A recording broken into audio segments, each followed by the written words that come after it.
Good morning, everyone, and welcome to the show. It is time, once again, for the Level 1 podcast. Today is Sunday, the 15th of October, 2023. Of course, I am your host, Darkside Phil, and I hope that you're all doing well, and you're ready for another day of streaming fun. We've got a good variety day lined up for you today. Halfway through October. Yeah, if you can believe it, we're halfway through Halloween month already. Although we've definitely seen our share of horror themed games and React content, there is more on the horizon, and I hope that you are all ready for more. Today's going to be a good variety day, particularly because today is our React day, where we head over to my sister channel, DSP Reacts, which you can find at youtube.com/@DSPReacts. And on that channel, we do a show called DSP versus the Internet, where I watch clips from all over the internet as submitted by you, the channel members. Last week was a really good show. I had told everyone, hey, listen, it's October. It's time to get spooky. So submit more spooky clips. And people absolutely did. They actually submitted quite a bit of clips that were horror themed. And this show ended up having a lot more variety than usual. And it was a good show. So I am anticipating that again today. I think we will continue on in that vein and have a good show. But in addition to that, excuse me, tonight on the late stream here on DSPGaming, 6:45 p.m. Pacific time, we're doing the Modern Warfare 3 beta for the third and final time. After this, the beta will be closed until the game actually comes out in about a month, on the various platforms. And I'll be very curious to hear your feedback after seeing tonight, what you guys think. I really want to know if you think I should drop the funds to buy the game this year or not. It really is just a spin-off of last year's game, but at the same time, people really seem to have been enjoying my beta gameplay of it, so we'll talk about that as well. So good stuff. Hope that you're all having a good weekend. The cool fall weather continues today. It is still very, very cloudy and cool outside. In fact, I think I'm going to open my blinds just a little bit more. What do you think about that? A little more air in here. Of course, it's going to look a little bit brighter now. Does it look too bright? If it looks too bright, let me know, and I'll close the blinds a little further again. This setup with the backlight definitely lends itself more to a darker room. But days when it's nice and cool, I'd like to actually enjoy the air if I can have it, right? So anyway, as you can see, once again, I am in actual, long sleeve fall attire because the weather is good for it. Now, interestingly enough, I told you guys that when the weather got cooler that I was going to change my attire for the fall, and I would alternate between, gaming t-shirts and these shirts. Just like during the summertime, I alternated between, more party style, what do they call them? Hawaiian shirts or, tropical kind of silly shirts and the t-shirts that I usually would wear, right? So I am. However, this morning, I went to my wardrobe and I said, okay, I got, a bunch of shirts here. I have, two shirts that are very light sweaters, okay? And they're nice, too. They're very thin and nice shirts, and I haven't even worn them yet. I have a few button downs. I have a brand new button down that I just bought that I think would be fit perfectly. I have the shirt I wore yesterday that you saw, the long sleeve brown shirt. Then I have a bunch of button down shirts, including this one and others that are older shirts that I had from previous years that I barely ever wore. I had gotten a nice wardrobe pre-COVID. And then what happened was COVID hit, and my wife and I stopped going out for a long time because we couldn't. Everything was closed.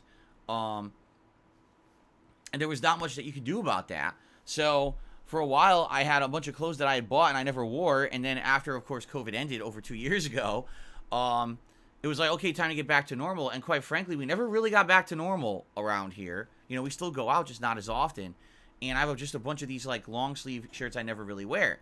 So the funny part about it is, okay, usually when I go out and I buy clothes, I'll either buy large or extra large, depending on what's available, because I don't just go out and buy like full price clothes at a department store or a clothing store.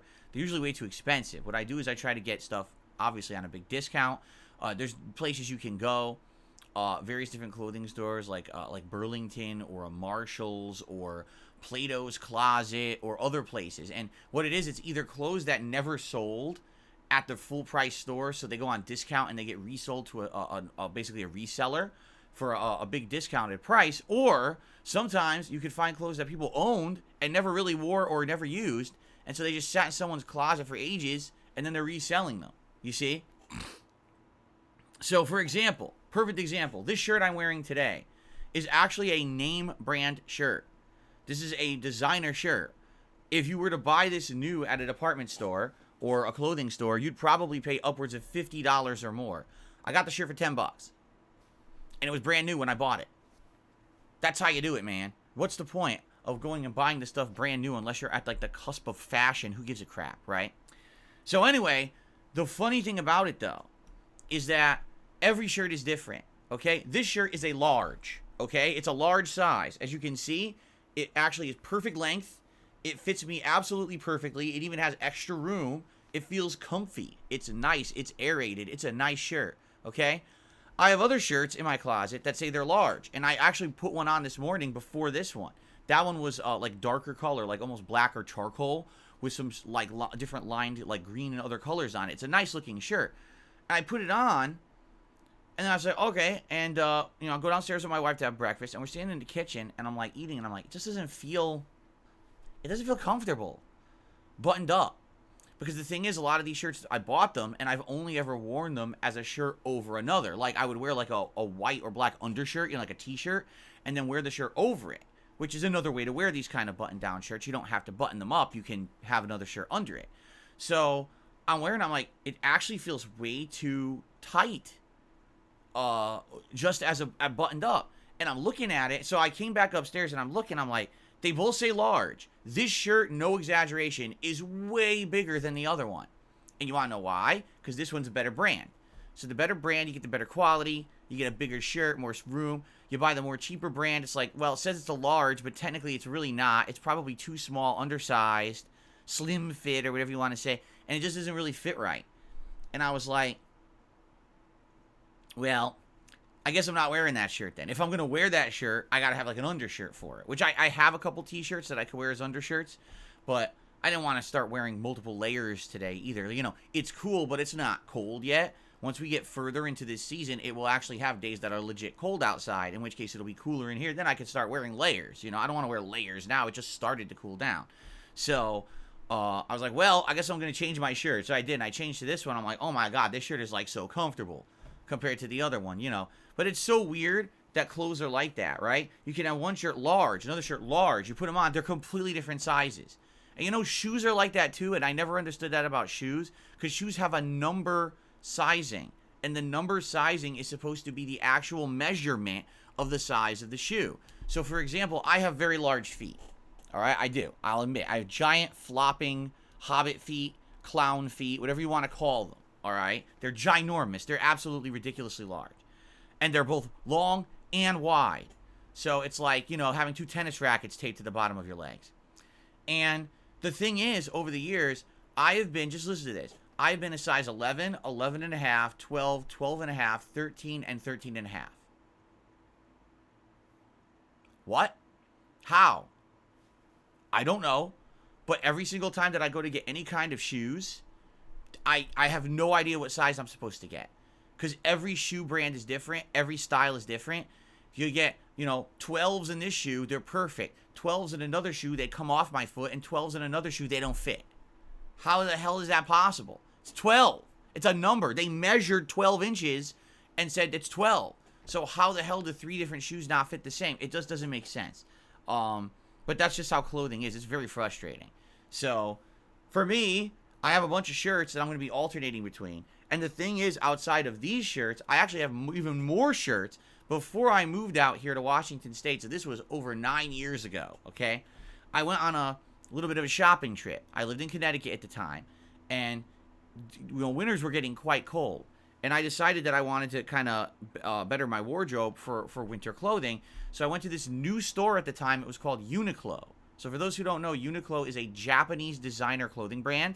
And they had just opened up a brand spanking new store at my local mall in Connecticut. And I had gone there. I bought a bunch of long sleeve, nice, comfy shirts. Okay? They are form-fitting, nice shirts. They keep you very, very warm. They have this unique technology. It's like heat tech or something like that. They're meant to retain warmth. So even though they look like they're thinner shirts, they actually keep you very warm. So I bought all these shirts, right? And then I moved out here to Washington.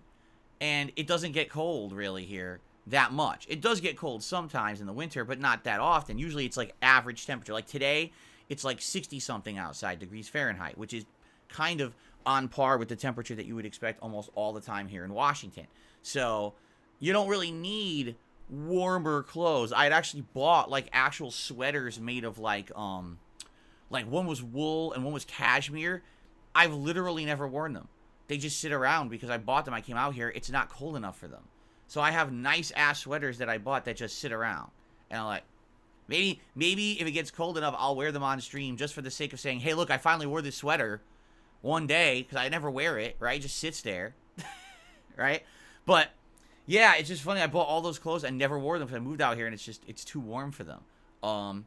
So anyway, if the temperatures agree and it doesn't get hot again, which hopefully it won't. I think coming up this week, there's supposed to be 2 days that are 70 degrees Fahrenheit. That's still not that bad. I mean, it'll be a little warmer probably because the sun is out. But at least it's not like, 80, 90 degrees where it's like insane in here. So I should still be able to balance it out. Maybe those days I'll wear t-shirts, right? The hotter days, I wear t-shirts. And then the nice cooler days, I wear nice shirts like this. And I have, like I said, I have many more that I can alternate between. And we'll see, get a nice wardrobe going. Just like I had in the summer. In the summer, I had like 7, 8 shirts that I was rotating around over the course of 2-3 months. We'll probably do the same thing here for the autumn into winter and see how that goes, okay?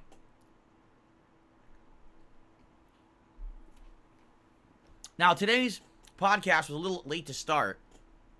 And if you're wondering why, it was only like maybe 10 minutes late to start. So, I come into my office like always. I get all my equipment running, and I open my laptop, and my laptop says, do you want to upgrade to Windows 11? I'm like, now wait a minute. I swear to God, I have Windows updates set to off on this laptop. I have it that it's supposed to be manual prompt, and you have to approve the update. For some reason, it just didn't update. I didn't tell it to do an update, it just did it. I never did that. I never set it up to do that. It just did it of its own volition. It said, oh, we want to do an update. Okay, I didn't tell you to. So, basically, it deleted all the settings on my laptop. So, all the browser stuff I had set up for my stream was gone. So, I had to set it up completely from scratch again, which takes like 10-15 minutes because there's like 3 or 4 browser windows I use at once when I'm streaming. So, I have to load those sites, resize the windows, get it all going again. It's frustrating. I'm like, why the hell did it do that? It's very rude that they would just go in there and delete all my shit. But, the question is, should I upgrade my Should I upgrade my operating system on my laptop from Windows 10 to Windows 11? This laptop is about 2 years old now. I want to say it's 2 years old, 2.5 years old. I think it was the summer of 2021 that my old laptop was on its last legs, dying, barely working, and a very generous fan donated this laptop, which I really appreciate because it's a really nice laptop. It does everything I need it to do, and it's a sweet one, Acer. Okay, so they're offering to give me the free upgrade to Windows 11. Now, I have Windows 11 on my mini PC, and people have asked me, well, what about your personal experience with the operating system? By the way, I gotta close the window more. Look how bright it got. Hold on.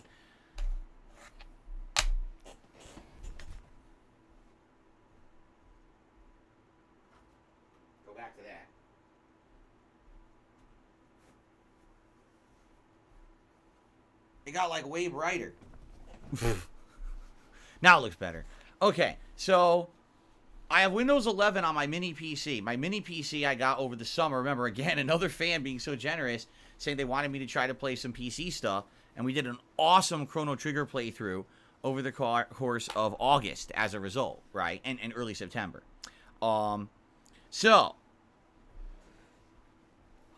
you know, people have asked me, what do you think about Windows 11 versus Windows 10 versus Windows 8? And I'm like, you know, it's not like it used to be back in the day. Like, back in the day, everyone loved Windows 98. Seriously. Then everyone loved Windows XP.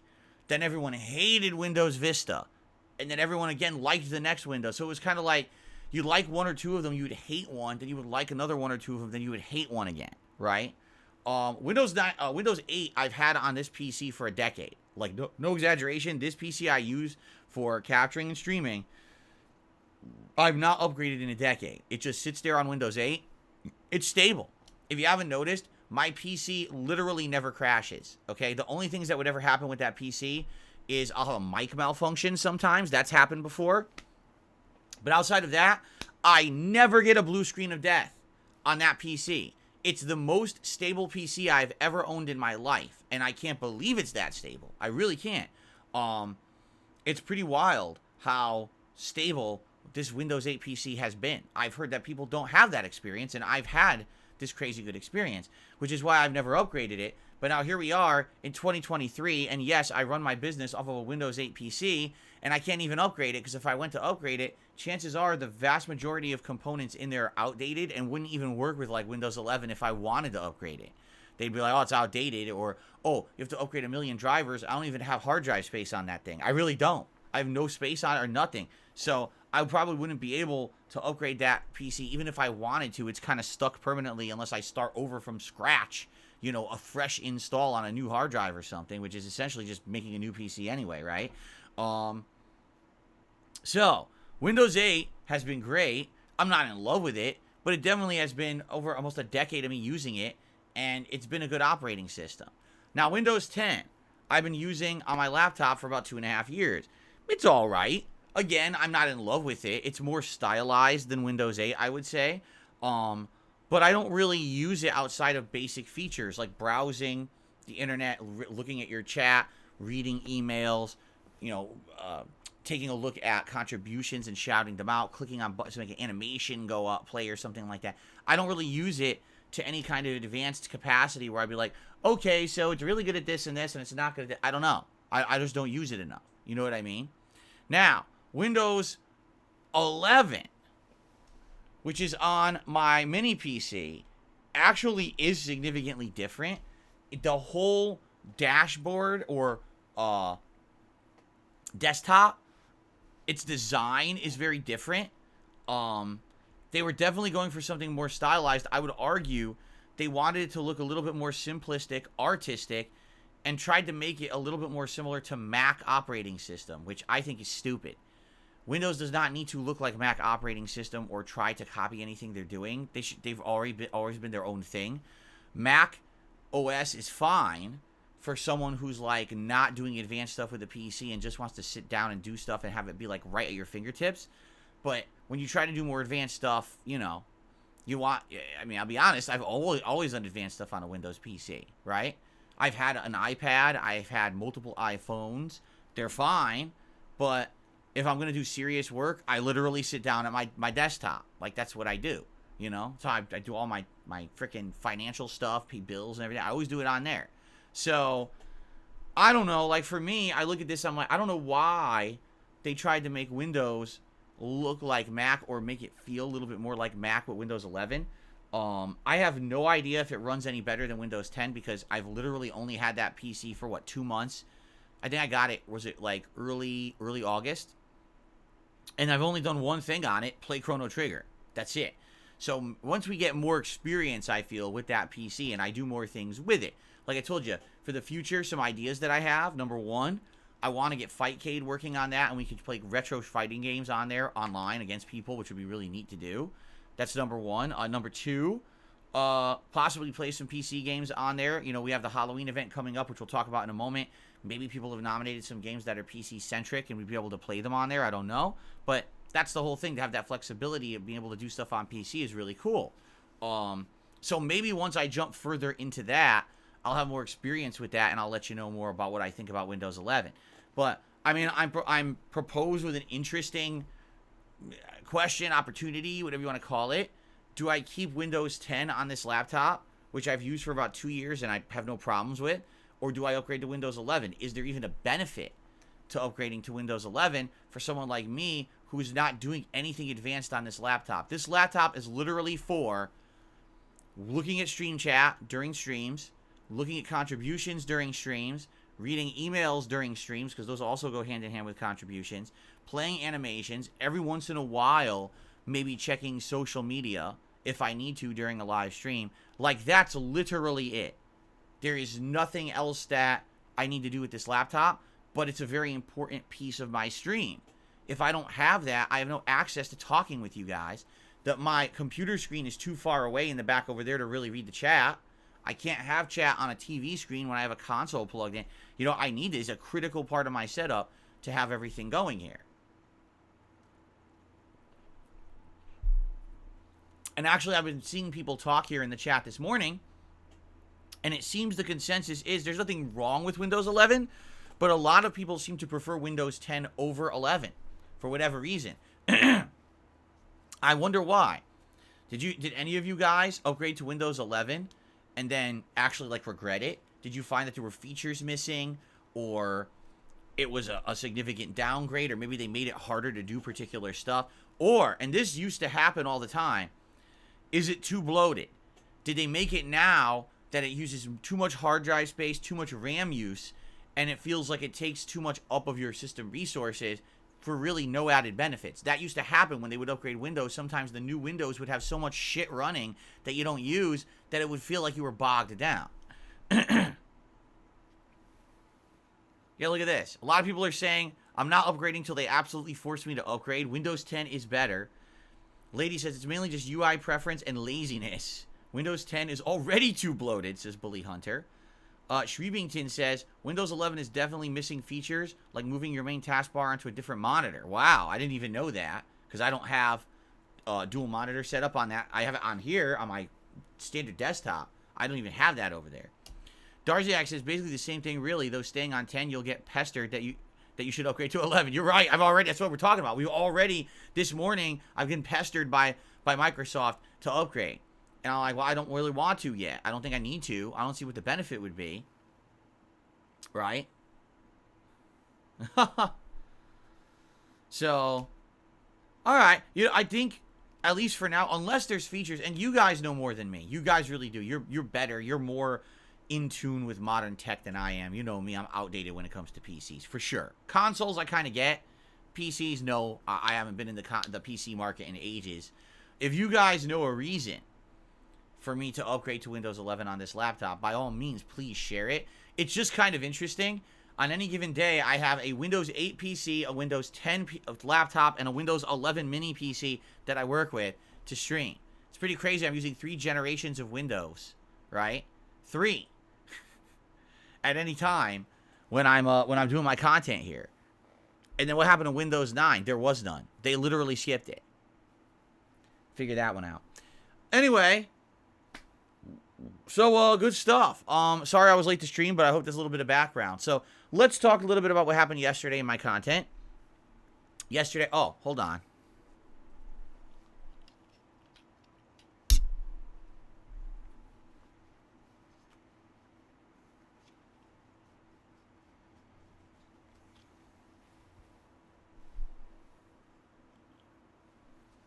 Let's talk a little bit about what happened yesterday in my content. And get you guys up to speed. So first of all, on the first stream yesterday, we did more Assassin's Creed Mirage endgame content. And we were wondering, would I beat the game or not? And the answer is no, I did not. I did not beat the game. We got far. We did. In fact, we completed pretty much almost every qualifying step and or task needed to set up the big finale assassination of the game. But we didn't finish. We still have 1 or 2 more tasks that need to be completed to set up the final assassination. One thing that I actually did was I spent a little bit of extra time, about an hour, excuse me, just kind of exploring and doing some optional side content. And you might say, well, why did you do that? Well, because the game's about to end. I know, it's weird because, you know, we've only been playing the game for about a week, and the game's about to end already. And typically, most games, I don't only play for a week before we beat. Like, it takes weeks and weeks, right? So, usually games feel more drawn out. They feel more complex. Excuse me. They feel like there's more to them. And in this case, it's just a more simplified game. That's what they were going for, you know? They were going for a more simplified game in Assassin's Creed Mirage. They wanted it to be a situation where you beat it within around 20 hours because they wanted to sell it for a cheaper price. And let's be honest, this probably was supposed to be a DLC regardless, a standalone DLC perhaps for Valhalla, considering that it has Basim as the main character, and he was one of the major characters in the plot of Valhalla. So, in that regard, that kind of makes sense, no? It makes sense that that's basically how it's designed. But I hadn't done really any side content. Every once in a while, if I'd run into like a random thing to do, I would do it. But I never actually just sat down and said, let's do side content. So we did it for about an hour, and I ran around and I did the random pickpocketing missions. I tried to grab every single chest that I found. We picked up some of the Enigma scrolls, which is hilarious because the entire game, I thought that the Enigma scrolls were just things you picked up and you would get like experience or you trade them in for a reward. No, the Enigma scrolls are puzzles, like riddles, and some of them have pictures, and some of them have other things that you have to solve to find hidden items. I had no clue. Someone actually told me this. It's like Riddler riddles. I was like, Riddler riddles? In Assassin's Creed, I had no idea that it was even in there. So, randomly as I was playing, I did actually solve one of the Riddler riddles. I just stumbled upon it. I didn't even know what it was. And it looked like a big glowing mound on the ground. And I touched it by holding Y. And it's like, oh, you found an artifact. You solved one of the enigmas. I was like, oh, sure I did. Uh-huh. Sure. So, that's what they are, I guess. But anyway, we had about an hour of side content gathering yesterday. And then we did main story progression for the majority of the rest of the stream. Still pretty good, you know, plot. And I'm excited to see how it all ends. One funny thing that happened, we had a hilarious glitch where I was climbing into a window to loot a chest, and I somehow got sucked into and fused with the wall of the tower I was climbing through, and I was stuck there for like 5 to 10 minutes just messing around with every button possible, trying to get it so that I could get unfused from this wall, and it was pretty funny. I did various things. I was throwing items around, exploding bombs coming off of my ass and everything, trying to get out. And it was funny because everyone on the stream was telling me, just restart. Just restart the game. What are you wasting time? I said, no, I know what I'm doing.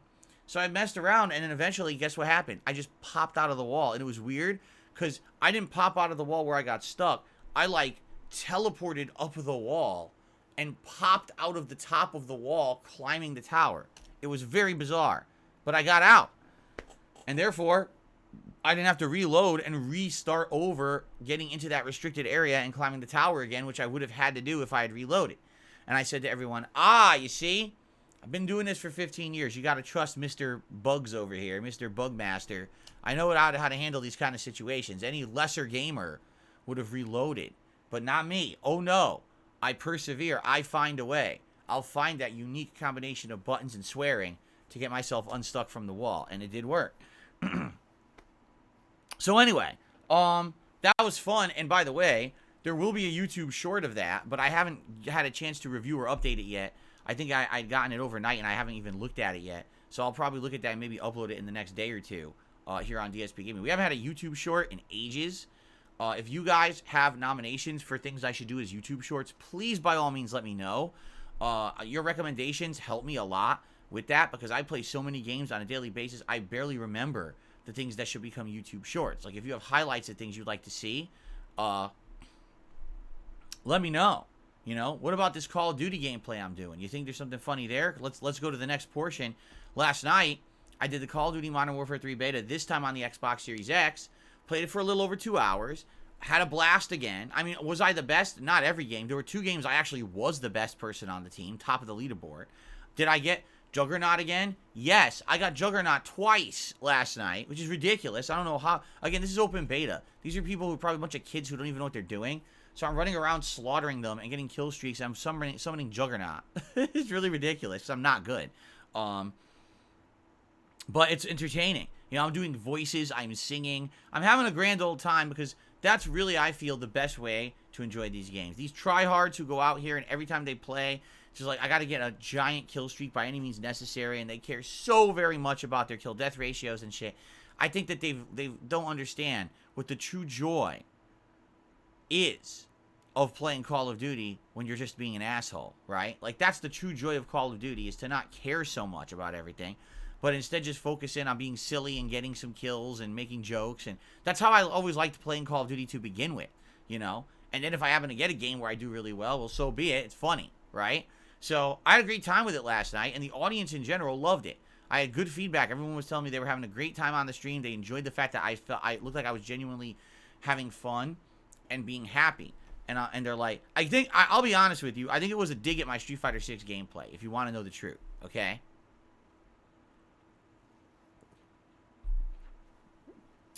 Here's the difference between me playing Street Fighter 6 and me playing Call of Duty. When I'm playing Street Fighter 6, I'm calling upon all of the knowledge that I've absorbed about competitive fighting games literally since the 1990s. So you're talking 3 decades of knowledge that I've absorbed, and I'm trying to apply that to my game, okay? But there's also a whole decade of gameplay that I never played. You know, this whole last decade, I didn't play competitive fighting games. So already, you know, me playing catch-up is frustrating. I'm behind the 8 ball. The online play factor alone drives me bonkers because I like playing games that are responsive, that actually do what I say when I press the button. And this game a lot of the times isn't like that, and it drives me nuts. It does. It actually irks me really badly. In addition, with Street Fighter 6, because I'm decent at it, I've gotten to the master level with the characters I use, and so every time I play, you're playing the most try-hard people on the planet. These are people who just, they want to win no matter what. They'll use any underhanded means. They'll mash buttons. They'll fucking have laggy-ass connections on wireless. I mean, idiots playing at master level with a wireless connection. I mean, I just can't believe people are that dumb in 2023. You know what I mean? Like, normally you say, okay, people playing a fighting game on a wireless connection, you know, it's probably some teenager who sucks and he'll never get past, like, a gold rank. These are fucking people in Master on wireless. I mean, you have to be a dunce.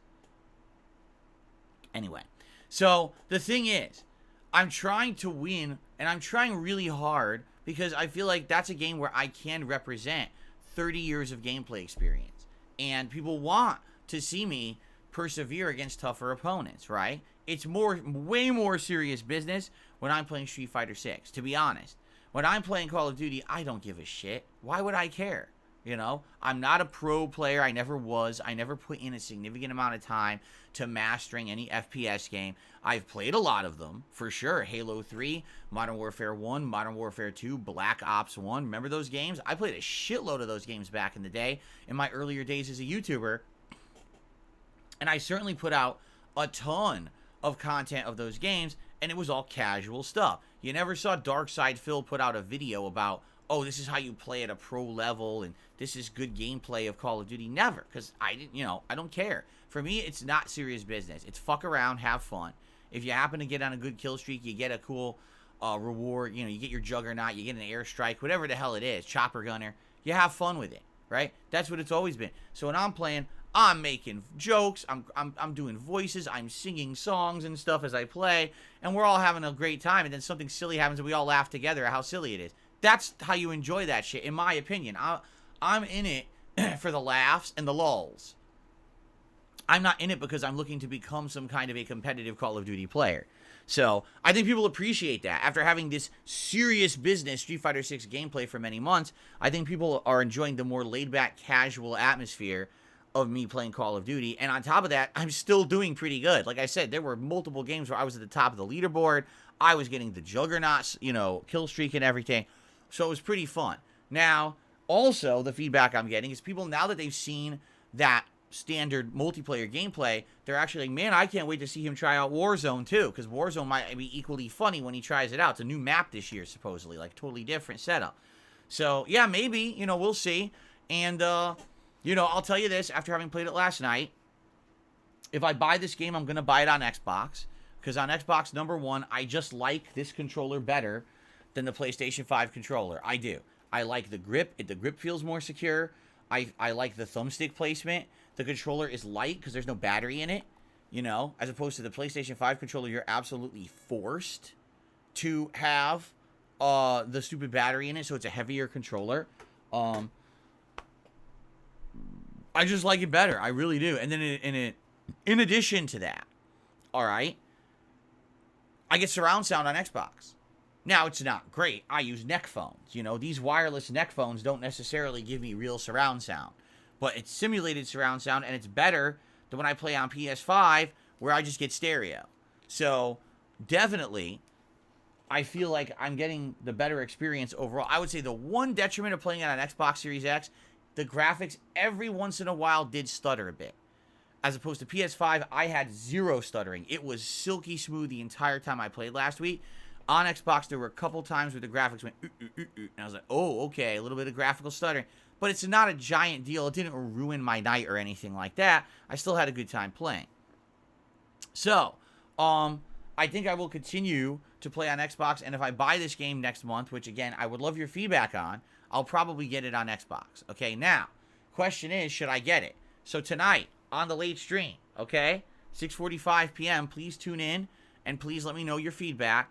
And I'd love to hear your thoughts on if I should get this game or not.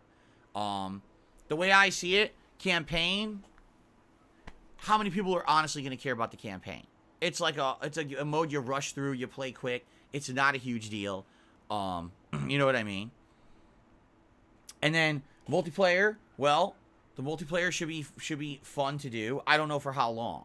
It is going to be all the maps from the original Modern Warfare 2, which I know. Like, I don't know these new versions, but I know the basic layouts of these maps, and I've played the shit out of them because I played Modern Warfare 2 quite a bit back in the day. Playing on these maps, like High Rise, and, why can't I remember the one that's the city that we played the other day? They removed it from this one. Favela, right?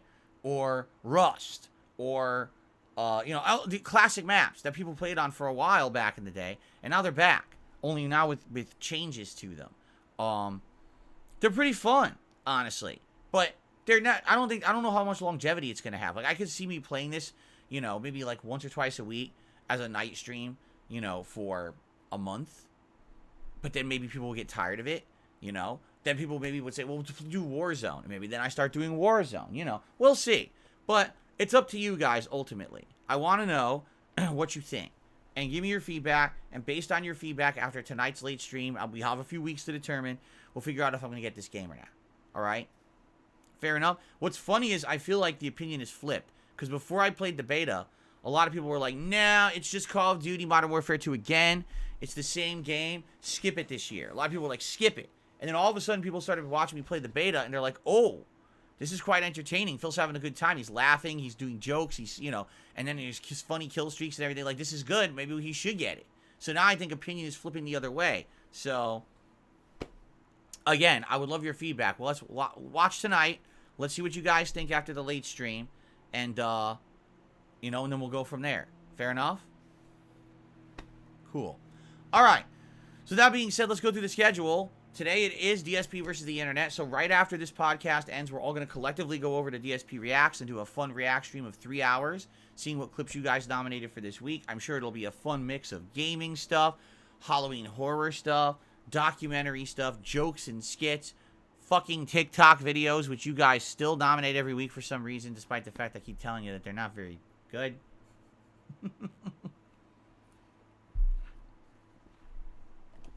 Among other things. Should be a good variety of stuff. Hope you guys will join me for that. It's always a good time. And now with the new Halloween stuff in the mix, it's even better. Tonight, yes, it is the Call of Duty Modern Warfare 3 beta at 6:45 p.m. Pacific time right here on DSP Gaming. It's the last hurrah for this game until it comes out next month.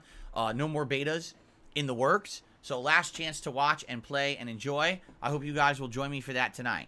Tomorrow it's the second half of the week, and we head into some interesting stuff. Tomorrow's day stream should be the conclusion of Assassin's Creed Mirage. Don't know how long it's going to take. Like I said, we probably have 1 or 2 more setup missions to set up the final assassination. Then we have the final assassination and whatever narrative is in the game left, cutscene-wise or whatever, and that's the end. So if we end early, I'll probably do like a mini review, and maybe we'll just have a little bit of a chill session depending on how much time is left. I guess we'll figure that out. That'll be the daytime stream. Tomorrow night, get this, the return of Starfield. It's been 2 weeks since I played Starfield. And last time around, we had a crazy big plot twist where we started discovering alien artifacts and getting supernatural powers. And that's all I'm going to say, because that's actually all we know. That's where we ended. We ended with me doing this weird alien puzzle and getting some powers, and then we just haven't played for 2 weeks. So we're going to pick up right where I left off. We're going to continue on with the story. We're going to see where it goes. We're actually doing missions for Walter Stroud, who's the guy who's financing the Constellation Exploration Group. So we'll do those and continue on and see where it happens. I'm happy to go back to Starfield. I'm not in love with the game or anything, but it's a nice chill stream. It allows us to break up the content of an otherwise very busy, hectic week with some opportunities to just kind of relax. So I'm looking forward to that tomorrow night. Tuesday, the premiere of Sonic Superstars. I have decided I will get this game on the Xbox. Why? Because of the D-pad. I was thinking about this. We were talking about it yesterday, and I was like, I don't know what to get it on. And people were like, well, don't you like the D-pad on the Xbox controller? And I was like, yeah, you're right. I actually don't really like the D-pad on the PS5 controller. I like the D-pad on the Xbox much better. So I'll get it on Xbox, and we'll start playing that on Tuesdays, the daytime stream. Tuesday night will be a Street Fighter 6 stream. Yes, as you can see, I took a break from it, a big break this week, but we'll go back to it on Tuesday night. What will I do? I don't know. Do you guys want more Blanca? Do you want me to try Honda at Master? Or do you think maybe for variety, all right, should I not do that at all? Should I go back and maybe try to learn a character like Dalsim or something like that? I'd be okay with that.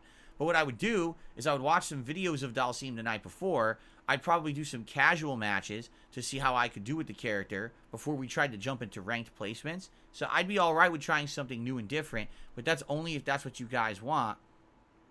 That's up to you guys. So think about it, because you got today and tomorrow to think about what you want on Tuesday night for Street Fighter, okay? Then on Wednesday, more Sonic Superstars on the day stream, and the night stream on Wednesday will be more Starfield, and that's the week, all right? Now, I'm off on Thursday, but Friday is a big new release day, double new release on Friday the 20th. We've got Spider-Man 2, also known as Spider-Man, because there's 2 Spider-Man in the game, so it should be called Spider-Man. And on the late stream, it'll be the premiere of Super Mario Wonder, the newest, latest 2D Mario game. There hasn't been one in ages, and they're finally have a new one coming out, and apparently it's really good. So that's going to be exciting. Next week will be a balance between Sonic, Mario, going head-to-head, if you can believe it, and Spider-Man 2, with variety in there when I can. If I can squeeze in a stream of Street Fighter, if I can squeeze in a stream of Starfield, I will. But definitely that week's focus will be on the 3 new releases. And you might say, well, why do you need to focus only on those new releases? Oh, because there's another new game the next week, Alan Wake 2.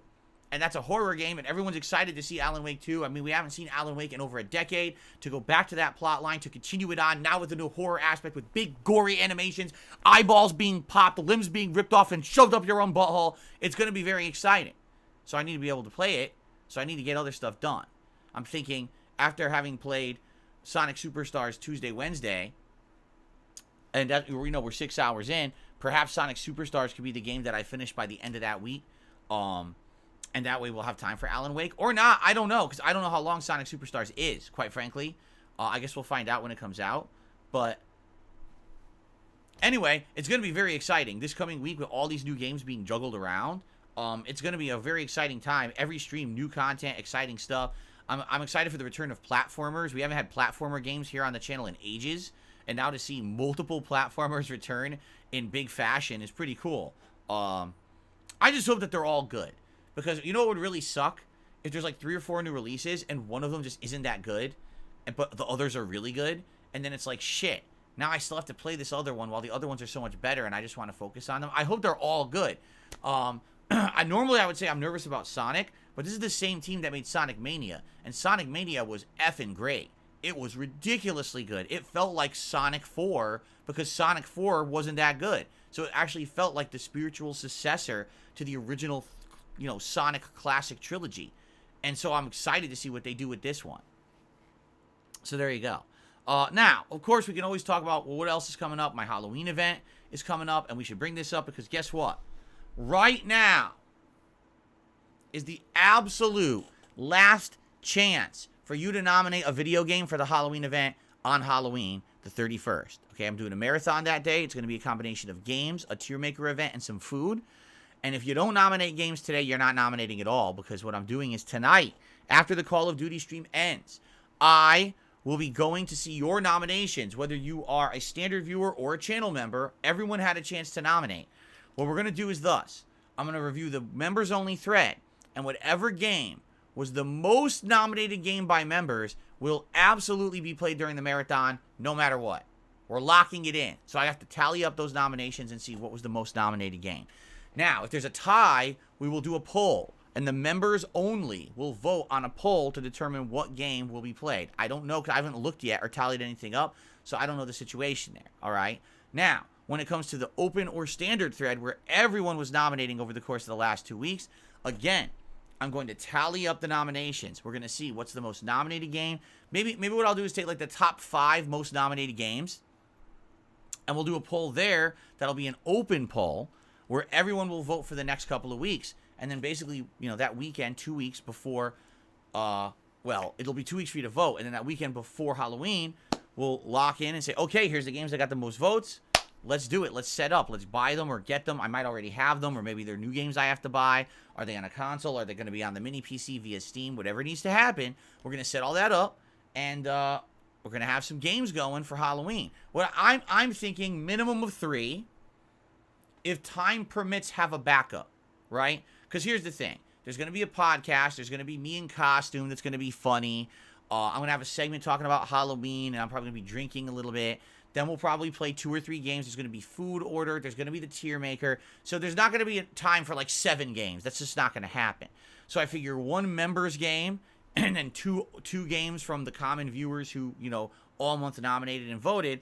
And then if there is extra time, or let's say one of the games ends up sucking ass and isn't very good, then we could easily have like a backup game that we can fall back on as well. All right. So how do you nominate games? If you're a channel member, there's a members-only thread that's been set up from the beginning of the month. You go to the main channel page here of DSPGaming, go to the members tab, and you should see that. It should be there, like, right away. So please, nominate. It's the last chance. You got to do it by tonight.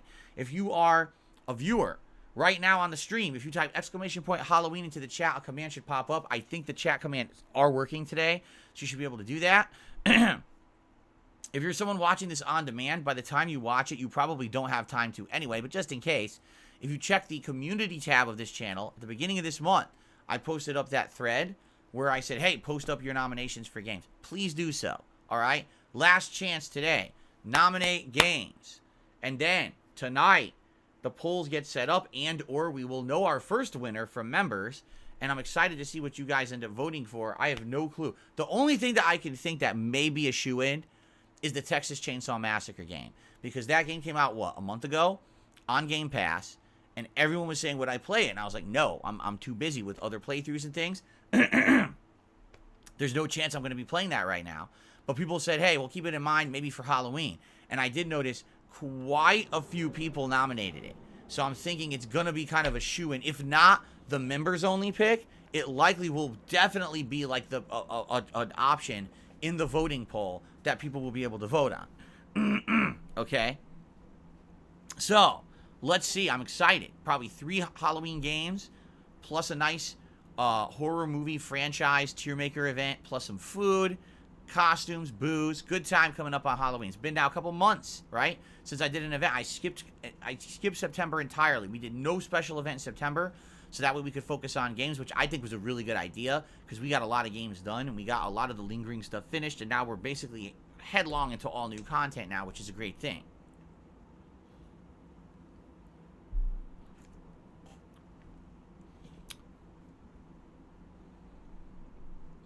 All right.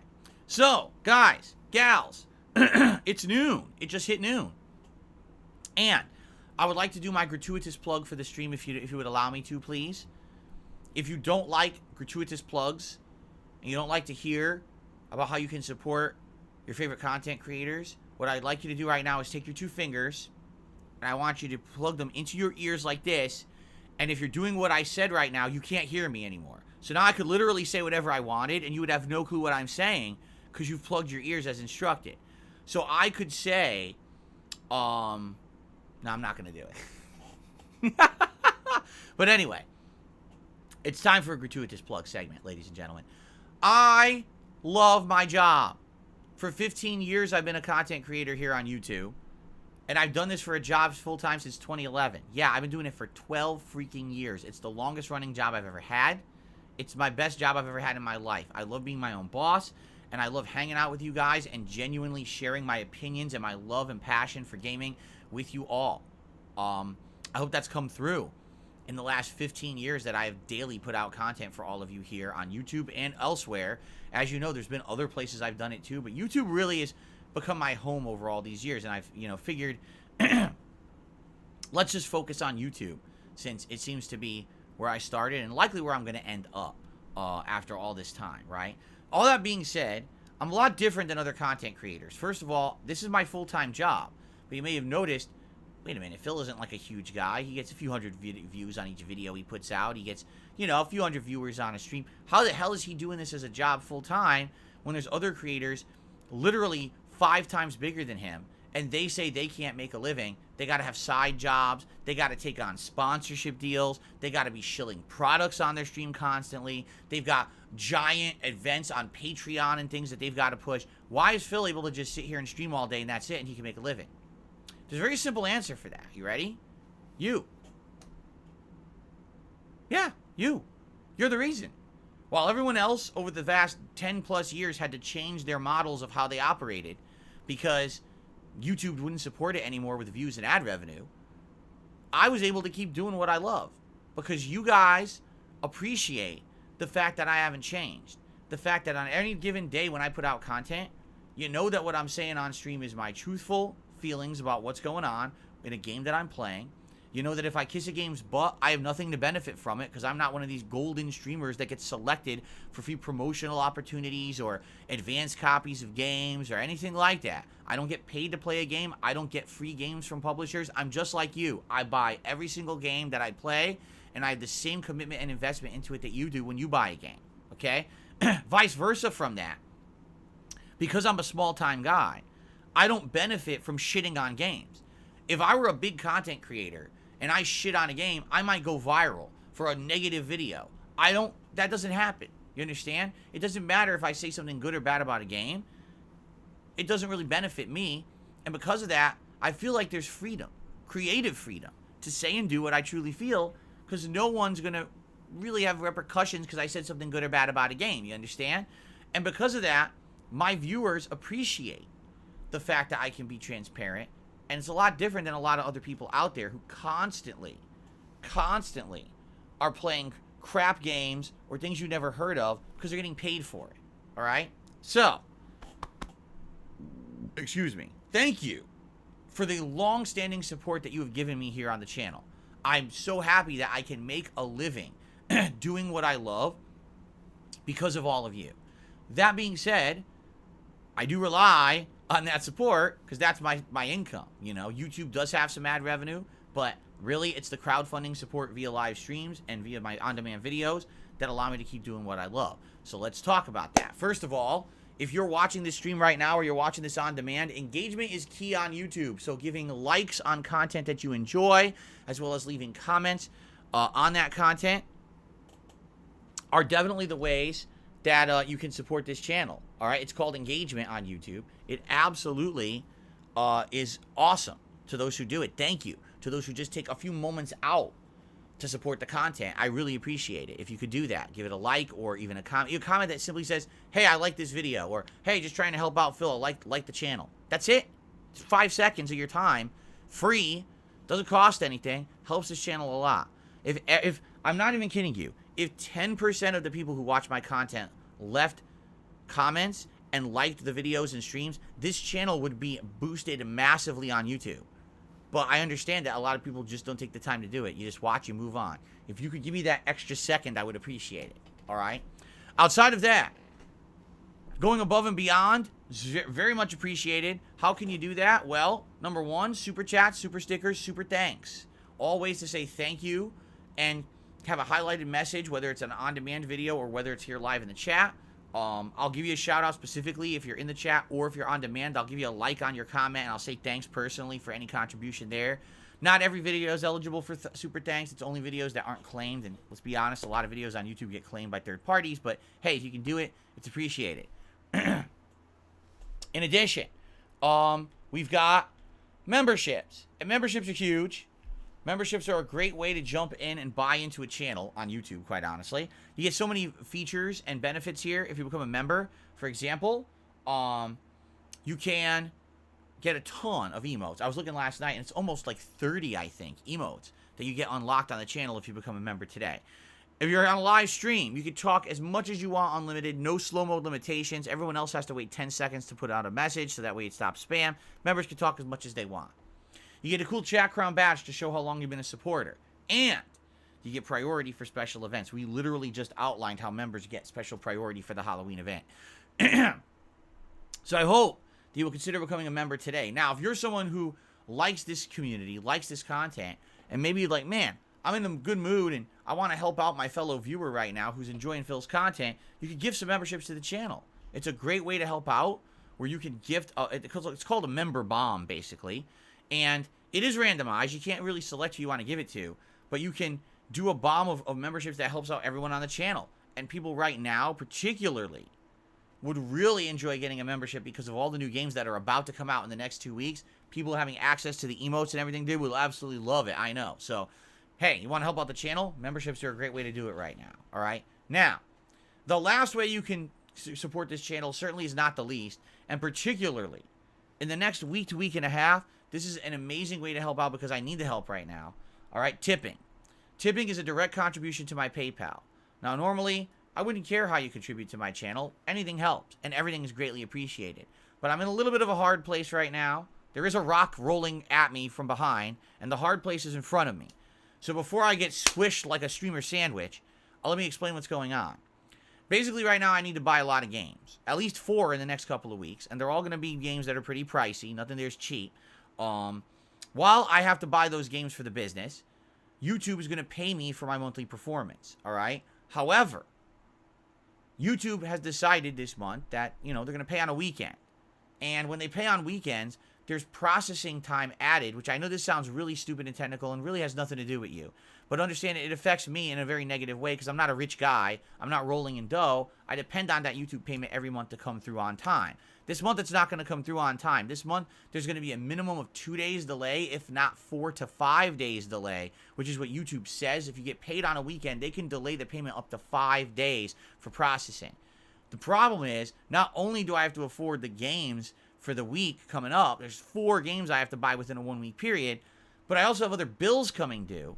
And since the YouTube payment's delayed, I need to have money to pay those bills as well before the YouTube payment comes in. So basically, I'm tight right now on money to the point where it's like, I hope that I can afford everything. And it's funny because someone said to me the other day, well, why not just not buy the games and just pay the bills? Well, you're right, except then I have no content. If I have no content, then I can't make more money to pay more bills. So, yeah, I could not buy the games and then sit here with my thumb up my butt for several days and not play the new releases, and I don't think that's going to work.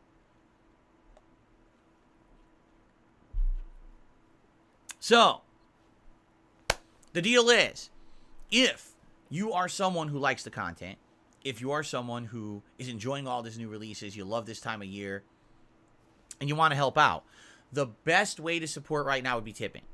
I'm not saying, hey, don't contribute in other ways, especially if maybe you're someone who doesn't like using PayPal or for whatever reason you can't tip. I get it, all right? I'm not trying to pressure you. I'm not trying to make you do anything above and beyond any normal means. I'm not trying to ask for anything extra from anything someone would normally contribute. What I'm saying is if you have an opportunity to say, hey, I wonder how I could best help out the channel today, tipping would be the way. Once I get paid by YouTube, whenever that may be, because it's supposed to be around the 21st, but it could be upwards of 5-6 days later, whenever that payment comes through, I'm all right. But I don't know when it's coming through. So right now, the more tips, the better. Gives me that cushion to not only afford all these games coming up, but also to pay those few bills until the actual YouTube payment comes through. All right? So if you can, thanks. If not, no big deal. But I'm just throwing that out there as a way to say, hey, if you can, tip me. That'll help. How do you tip? There's a command right there in the chat, !tip.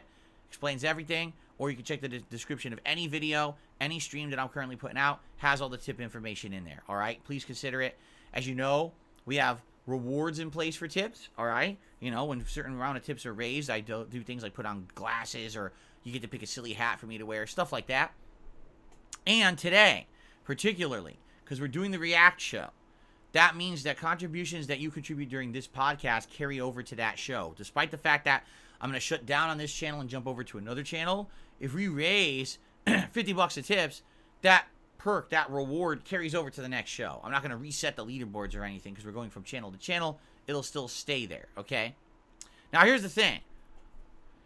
I know that we have dwindled in members this month. Over 150 members have been lost, right? But why? Well, there was a lot of gifted memberships last month. And for the last week, I've been asking for support with tips, so everyone's been doing that. So it's, you know, it's on me that the channel is dwindling right now in members. Maybe by the end of the month, things get back to normal, the YouTube payment comes through, then we can focus more on that. And if people wanted to do membership stuff, that would be appreciated. You know, we got big events, big games, and the marathon coming up at the end of the month. So hopefully that'll happen. And you know what? I will say this too, because this does get me. It really annoys me. So every once in a while, we get someone who's generous. They'll come to this channel and they'll gift a bunch of stuff. Maybe they'll drop like a ton of memberships, right? Just because someone did that once doesn't mean that you should sit around the chat talking about it constantly and expecting it. Like some people literally this moment just said, oh, well, I hope that so-and-so from last month comes back and just gifts everyone memberships again. No. No. And by the way, if they just happen to show up and they're hanging out on a stream, you shouldn't fucking bother them for a gifted membership either. How obnoxious are you, right? That just because someone is a benefactor or someone's nice, trying to be a philanthropist around here and be nice to people, doesn't mean that now you have a license to bother them and pester them for free shit, all right? No, because you notice, I don't do that, and I'm the one who directly benefits, and I don't do it. So if I don't do it, what gives you the right to do it? So don't do it. It's against the rules to sit around and say, man, I really hope that so-and-so comes and gifts a bunch of shit. Yeah, well, I really hope you shut the fuck up before I ban you from the chat because we don't want to hear you being like that. That's very ungrateful and very, very not the spirit of giving that these people, should really be having. You should be grateful for the fact that you got something nice instead of demanding it again the next month. That's ridiculous, you know?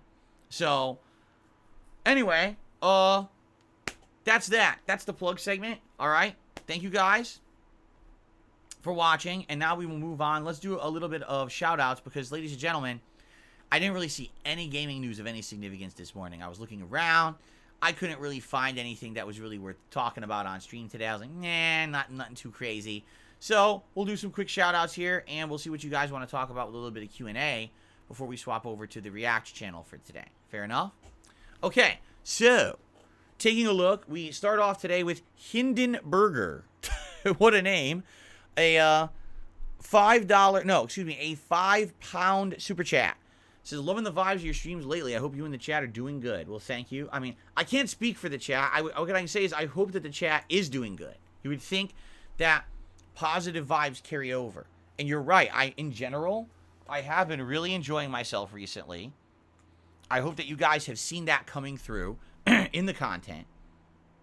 And you feel that I'm not, too stressed or too worried about too much shit. You know, I hate to say it, this happens from time to time where I got personal stuff going on behind the scenes and it affects me. I'm a human, right? There's not much I can do. I try my best to separate personal from business, but sometimes it seeps over and I can't really help that because I am a human with emotions. And sometimes you'll notice that I'll be in a bad mood. I'll get overly angry about something for no reason. Sometimes money is a problem. And when money is tight and things are going badly or whatever, and then that seeps in. And now why is Phil talking about money so much today, right? Because sadly, it's on my mind. And it sucks. I don't want it to be. I just want to be here chilling with you guys. But sometimes I have some weakness and I talk about it too much. But that's part of the whole experience of being real as opposed to being a robot, as opposed to being a character you play, that I'm a real dude just kind of sharing with you guys every day my thoughts on games and just what's on my mind for the podcast and stuff like that. And I appreciate you all, you know, enjoying and being nice about that. But in general, I think things have been pretty good around here recently, right? There's been really good games we've been playing, which is excellent. That's always a part of it. The better the games, I think the better the time we're going to have. And it just so happens we've been having some really good games. You know, Lies of P, the Resident Evil 4 DLC, Assassin's Creed Mirage, you know, balancing that. Now, the Modern Warfare 3 beta is actually fun, correct? So, yeah, pretty cool, right? So, there you have it. I'm having a good time right now. I am. I'm very excited for the next couple of weeks with all these other new releases, too. I think we're going to be having a good time in general, just playing all the new stuff. So, I'm glad it comes through Hindenburger. I hope that you are enjoying it as much as me. First tip of the day.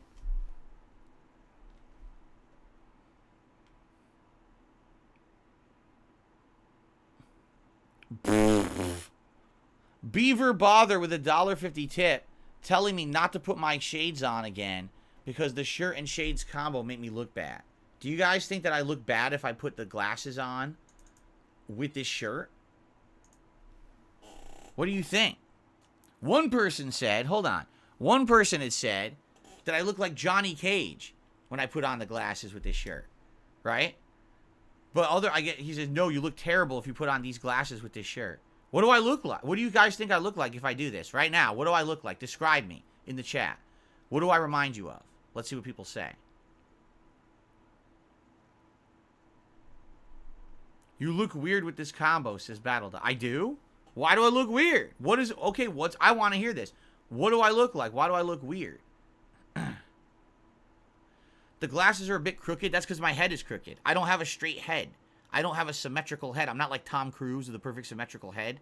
So the glasses will never sit perfect on my head because my head sides are not aligned. There's nothing I can do about that. All right? I have a deformed head. I look like someone from The Matrix. With this shirt? Did a single person in The Matrix wear a shirt like this? I don't recall that. I look like Stevie Wonder. I look like Stevie Wonder. What? Now, hold on. No. Hold on a second here. I look like Stevie Wonder. I have never heard that in my entire life, nor do I think anyone will ever say that ever again, that I, Phil Burnell, look like Stevie Wonder. How on earth would you confuse those two? I mean, maybe you're blind if you're confusing me with Stevie Wonder. Holy shit. How is that possible? That is amazing.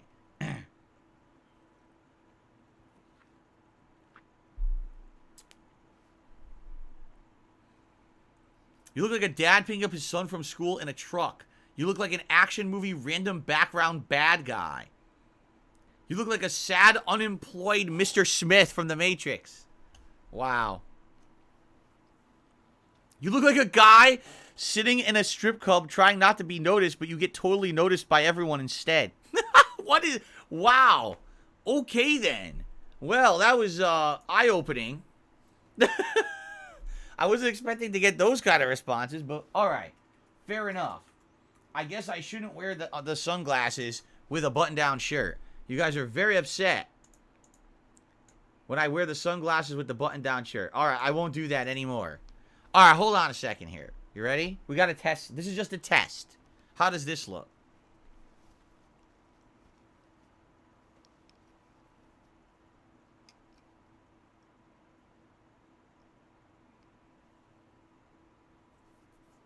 Okay, this is a test. How does this look?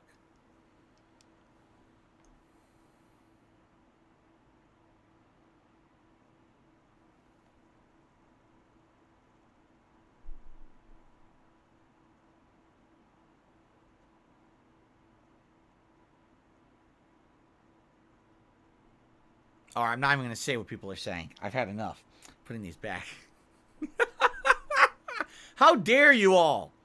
You know, I was in a good mood. Hindenburger, I was in a good mood. But you see what these people have done? You see what they do? They bring you down. They crush you. They stomp you under their boots. They turn you into a paste like a bug that accidentally got crushed under a boot. That's what they do to you. You try to come to stream, you share the positivity, the fun of the autumn season, and they say, there's someone with a smile on their face. Let's turn that smile into a frown. Let's do everything we possibly can. So you know what? I've had enough. I'm not going to read any more of your responses in regards to this topic. I'm done with it. Okay. Enough is enough. Okay, so far, I think that's shout-outs, but more might come in. If you guys want to talk about anything, tag me in the chat. We got a little bit of extra time here today to discuss whatever you would like to discuss. Okay?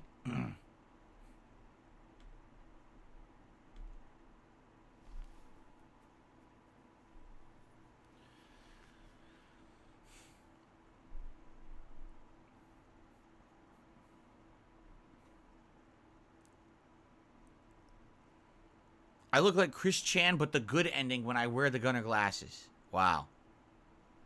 Battleduck says, I expect you to show up in a full suit tomorrow and wear glasses with them. What ethnicity am I? You forget. I'm a mix. I am about 20... No, hold on. Let me go back on that because I almost screwed that up. I'm about 25% Italian. All right. About 12.5% Polish, 12.5% something either like Ukrainian or Russian or something like that. And then on the other side, I'm a mix of a bunch of European countries. A lot, there's British is in there, and a few other things. But it's just like a mishmash on the other side. Like my dad is just a mishmash. He doesn't really even know his ethnicity that well. But we do know that the last name Burnell is the name of a town in Ireland, but it's a town that the British controlled. So it's actually a British town, Burnell. So the name Burnell, I guess, is British. But I really don't look British, do I? Right? But like I said, on my mother's side, her father was 100% Italian, pure-blooded Italian. And then on her mother's side, she was half Polish and half one of those other countries. So that's what I mean. Like my most concentrated ethnicity is Italian, but I don't come off as Italian. I'm very pasty complexion because I have all these other European countries in me that are just don't have that darker Italian complexion. Do you see? My grandfather was a very darker skinned guy. He actually had like that olive skin that Italians have. He was very olive skinned.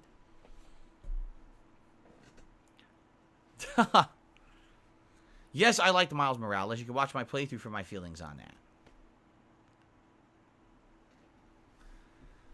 I looked like John Belushi when I was younger. Well, when I was younger and much heavier, right? Much heavier. And, you know, had the shaven head, no beard or whatever. Yeah, I could see that comparison for sure. What's up, Juan? How are you? No, I'm not playing Cyberpunk. I've already explained this. I played Cyberpunk 2077 when it was new. I didn't like it. There's no reason for me to go back and buy DLC for a game I already don't like. It would just be playing something else that I know I'm not going to like. Why waste my time and my viewers' time? You know, I never understood people who do that. They know they don't like something, so then they keep focusing on it. Why? You don't like it. If you don't like something, move on and do things you like. Life is a very limited amount of time to live on this planet. You should make the best of every moment. You should not be wasting time on things you hate just for the sake of hating. So, I'm not going to play Cyberpunk again. I didn't enjoy it.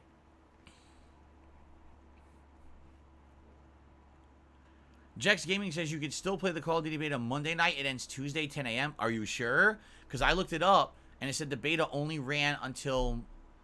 What's today? Today's the 14th? 15th? Yeah, it said it ends on the 16th. And if it ends on the 16th, that means it ends tomorrow morning. Because that's exactly what they said last week for the PS5 beta. And it ended at 10 a.m. that day. It didn't run an extra day. People were under the impression it was going to run another day. It didn't. It ended at 10 a.m. So that's why I had to do this weekend instead.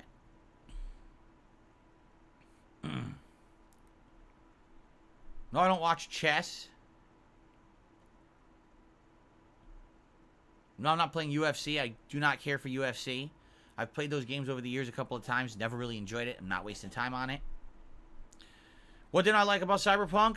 Well, number one, the gameplay elements are literally lifted from other franchises like Deus Ex or Borderlands and just slapped together. And nothing is done particularly well or better than another franchise. It just feels like they lifted from other things and taped stuff together to make a coherent game, which isn't very good. Quite honestly, I don't think the gunplay or actual gameplay elements of the game are the highlight for anyone. A lot of people say it's the immersive universe. Well, I also don't like the immersive universe. I don't like the lore. You know, the world of Cyberpunk, what is it called? Night City? It's interesting and shocking and funny and fun for like 4 hours. And then the millionth time you've seen the billboard of a big robot dildo or the sex club with fucking robots dancing around, you're like, okay, I'm desensitized to it now. Like, it's not fun anymore. It's not interesting. I get it. You commercialized the taboo. That's supposed to be the plot of the game, but it's not entertaining to me. It's boring. It's played out within a few hours. My favorite parts of Cyberpunk were the plot lines that were unique. Like, there's the uniqueness of hunting down a serial killer along with your detective companion. Super unique side quest plot line. One of my favorites of the game. I still remember going to that, like, that livestock barn, and he has, like, people tied up there you have to save, and he's stalking you with a knife and stuff. I'm like, wow, that's creepy shit. I remember the plot line where there's a senator who is being mind controlled and doesn't even know it. That, like, basically there's these evil forces behind the scenes. People think he's crazy. He's not. People are actually, like, living in his walls of his apartment, controlling the guy's mind to get him to do things that they want to control the country. It's wild. Some of the plotline things are really good. But for every couple of side quests like that are good, there's countless hours of boredom. And that was the problem. Overall, when I was playing Cyberpunk, I think I enjoyed myself 20% of the time I played the game. Why am I playing a game if I'm only enjoying myself 1/5 of the amount of time I play it? It's just not worth it. So that's why I'm never going back to play the DLC. I found it incredibly boring and just not very original or fun, and the universe was stupid and wasn't entertaining. So there you go.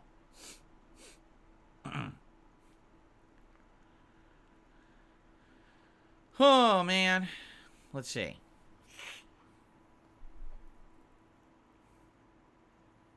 The Politician side quest is based on a real-life story. Is it really? Wow. Apollo, if you want my thoughts on Mass Effect Andromeda, you should watch the playthrough of the review I put out of it years ago. It was terrible. It was a bastardization of the series. They did not put the effort in they should have. They had the wrong team handle it. Everything was done wrong. But you could watch the detailed explanation if you go back and watch that content.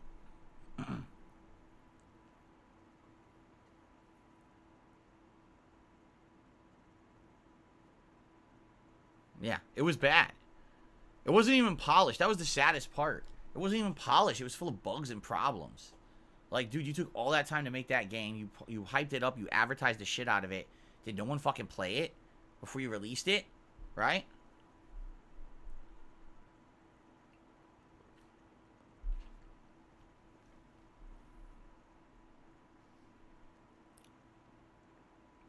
Yes, 19 days to your birthday, Juan. I can tell you're very excited.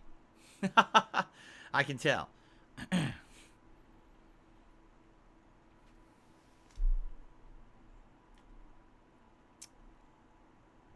Hold on. Okay. I received a $20 tip from 1 Minute Man. Thank you very much to 1 Minute Man for your support of all of my content, no matter what I'm doing or where I'm doing it. I really appreciate that every single day. Thank you so much. That's 20 bucks. That is our first major tip of the day, which means it's our first nice animation I can play for you guys. And by the way, I will flip these animations soon. Maybe tomorrow. Where what'll happen is, the animations you guys have basically seen all month will now... Keyboard died. The animations you guys have seen all month will now flip and become the higher tiered animations, which means the ones that you've barely seen, like me as Dracula or me as Beetlejuice, will now become the lower tier animations, so you'll be able to see them more for the second half of the month. I feel like so much effort goes into these awesome Halloween animations that I want everyone to see them. So I don't want to have them locked behind like ginormous contributions that we barely ever get, and then no one ever gets to see them, right? Like, I think we've seen the Dracula animation like 3 times, and we saw the Beetlejuice twice in the whole first half of the month. It's like, well, man, you know, as opposed to that, we've seen the $20 animation tons. We've seen the Frankenfill one tons, you know. No, I've never pet a flamingo. I've seen many flamingos at zoos and stuff, but I've never pet a flamingo. You probably shouldn't because they're not domesticated birds. They'd probably snap at you.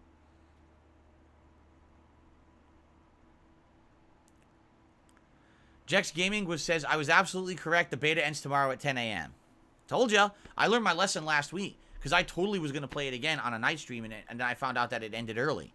Yeah, it ends tomorrow at 10 a.m., so I have to play it tonight or I'm not playing that beta again. I knew it. No, I did not play Ghost Runner.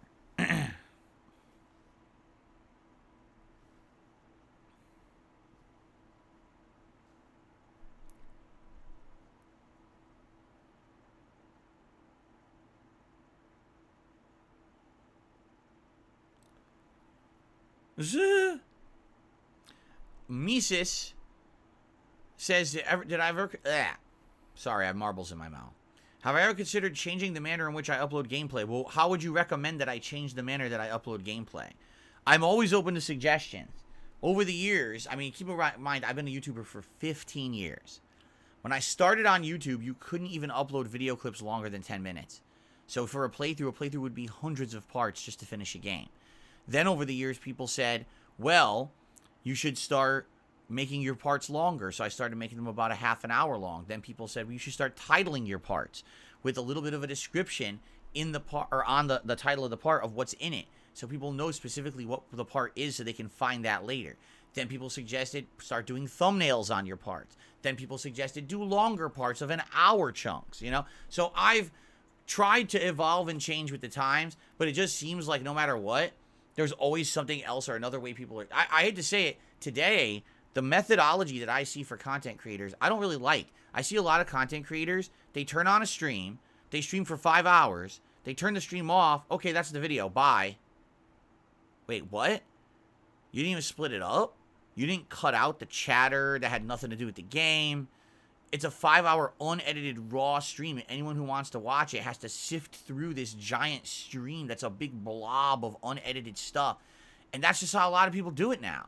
And it's like, it's weird because, you know what that does? That overinflates your view counts on YouTube, because the raw stream gets the stream views added into the aggregate views the video also gets. So even if you only had like 400 viewers on a stream, your stream will say it had like 5,000, 6,000 viewers after the fact.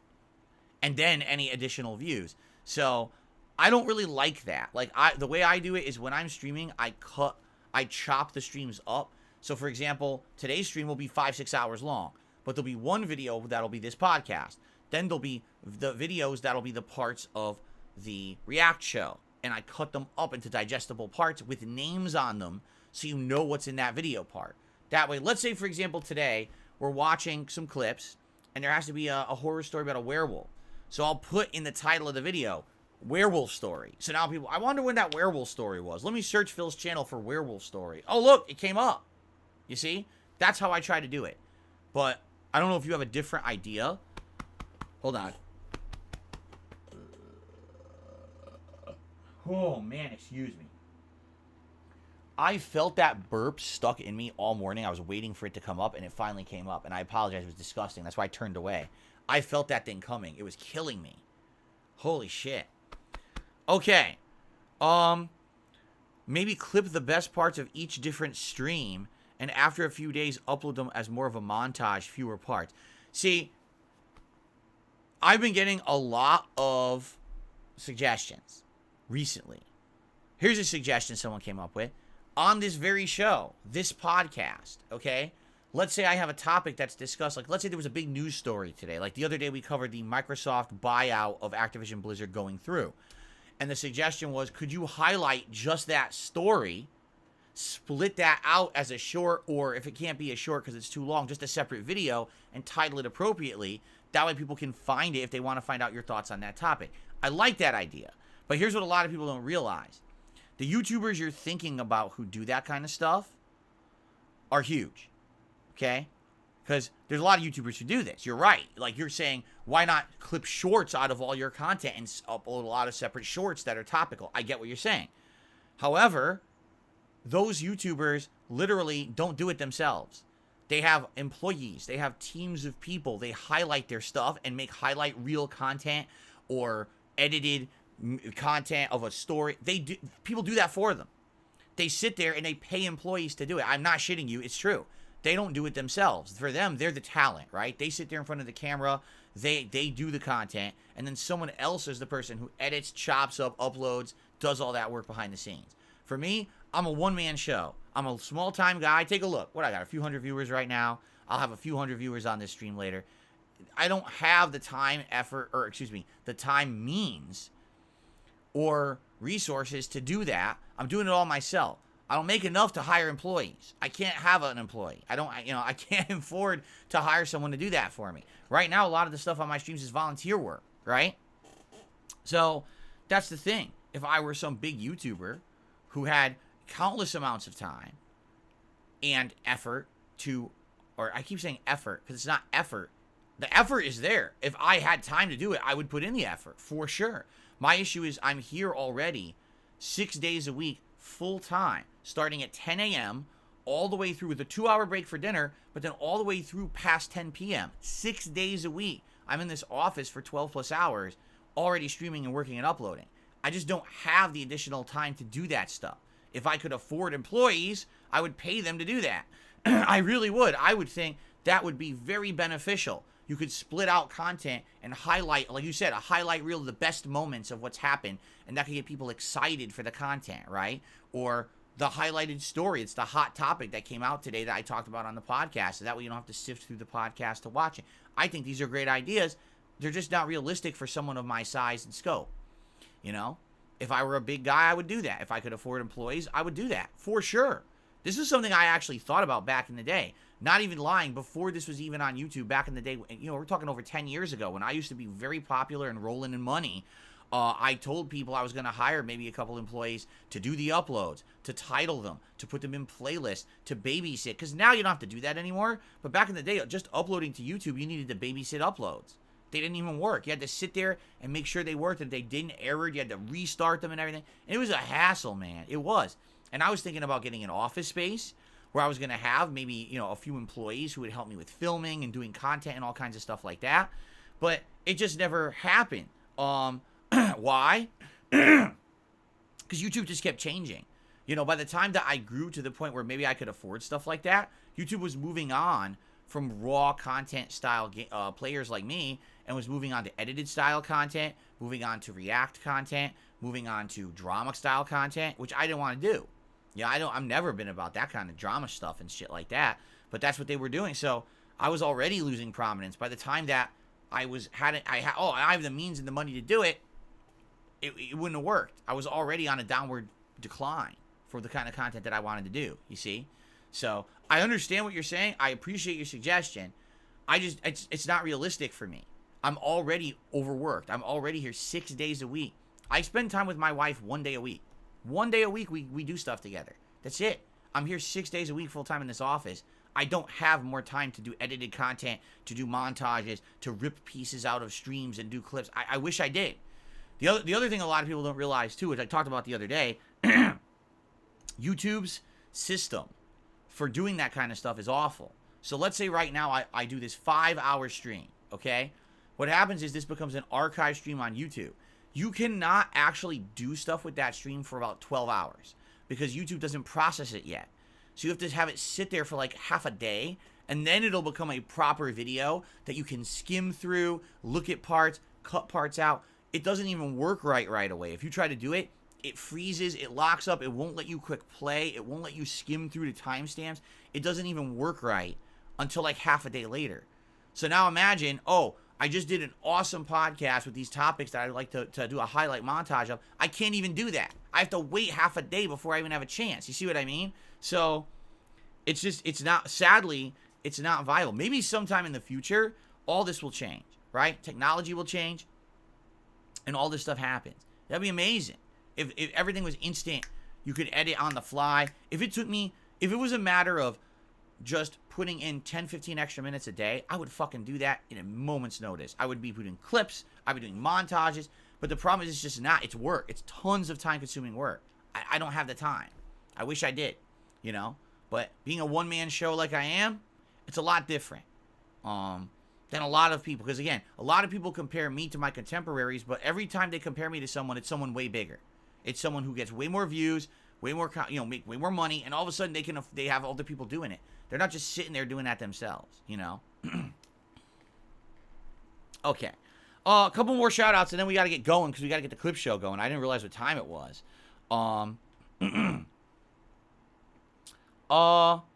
Buy Ren has done a $1.56 tip.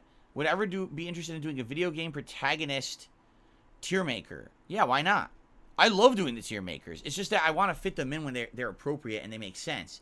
Like this month, doing one for Halloween horror series is pretty cool. Pretty good timing for that, right? But yeah, like I'd be down for that. I think if we could maybe find the time to put that into my ongoing content, like a tier maker a month, and we do something special. Maybe we even have people nominating and voting on tier maker ideas. That'd be pretty neat. It's all about excuse me. It's all about the viewers being able to be a part of that experience, right? And I feel like we can do some neat stuff with that kind of stuff moving forward. I just got to find again the time to do it.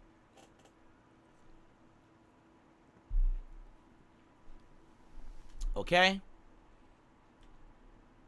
I also received a $20 tip from August. I just want to say good morning. I'll be back tonight for Modern Warfare 3. Sounds good. August, thank you very much for that tip.